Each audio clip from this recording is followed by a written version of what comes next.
Again, using the arpeggio, suspensions, using all those areas. Basically, it works together. And then at the end, I'm even playing both.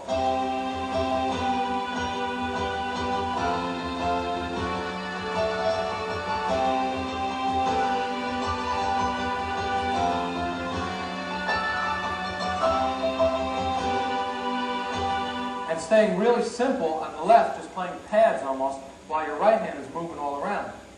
And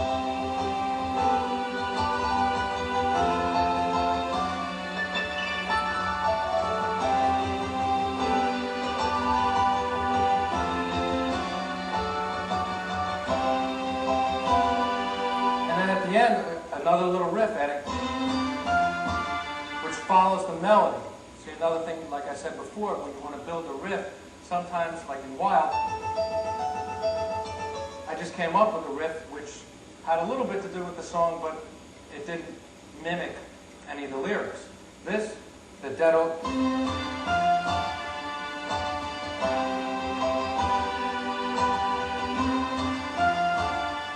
and then it follows through.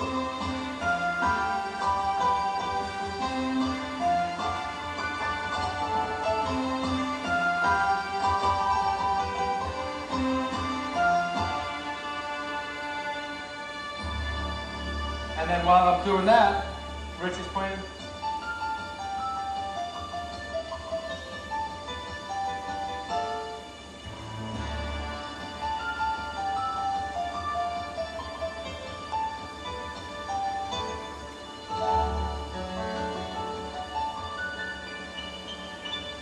And in case you're wondering how I'm keeping that to sustain, through the KX88 I have a sustain pedal, which is making that hold while I'm showing you what the other parts are playing, because I can't play both at the same time. I tried, but I only play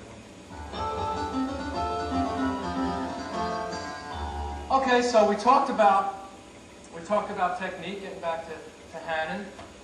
We talked about how to move your fingers around, and this is it's just classical, as it's not rock and roll, but it's moving your fingers around and getting them to warm up and do what you want to do, because once you have the tools, then your mind you're just telling you, your fingers can do anything that your mind thinks of, hopefully.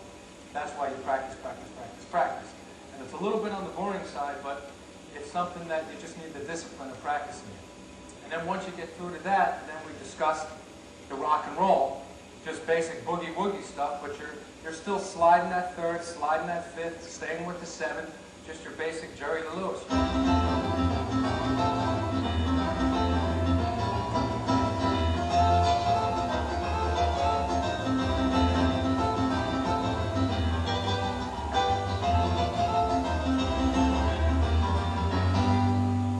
That's just using that's basic rock and roll, 1-4-5 back in the 50s.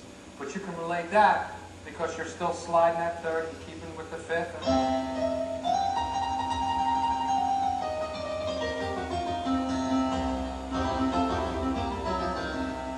See yours? That's a big riff. And the left hand can work because of doing so many of the. This is just a basic pattern. But if you don't work on your left hand, it is a paw, and it doesn't work. You want to change it into a tool, not a paw, and it takes a lot of work. We talked about the country mixing in with the pentatonics, back to the...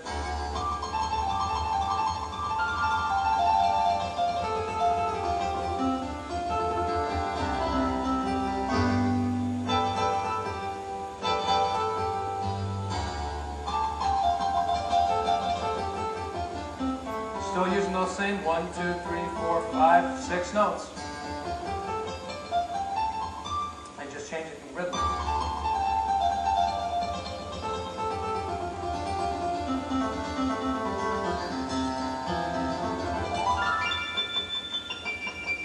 Using those same notes. And then we discussed how to create a riff and how it actually fits in the song. Because you have the intro. When you break a song down, you have the intro, the first verse, then a B verse, then a chorus, then the second verse, the B verse, and the chorus again. So during the verse, that's where you have to make something interesting. It's either you pad or you move, and there's eighth notes and melody lines to follow. And you want to fit it in with the guitar. Because that's the whole main reason that I didn't discuss too much on building of sounds, because you can get some good sounds when you mix stuff together, you get some good stuff. But what you want to do is fit those sounds in and make them work. That's the really important part, is the holes. Create between a guitar player and a keyboard player, is to create the holes. Do something, then two beats later, leave that hole for the guitar so you can come back in and it's a repeating riff, which is more of a, when you want to get into building songs, that's very important. That's very important. And the mood of it is the sound.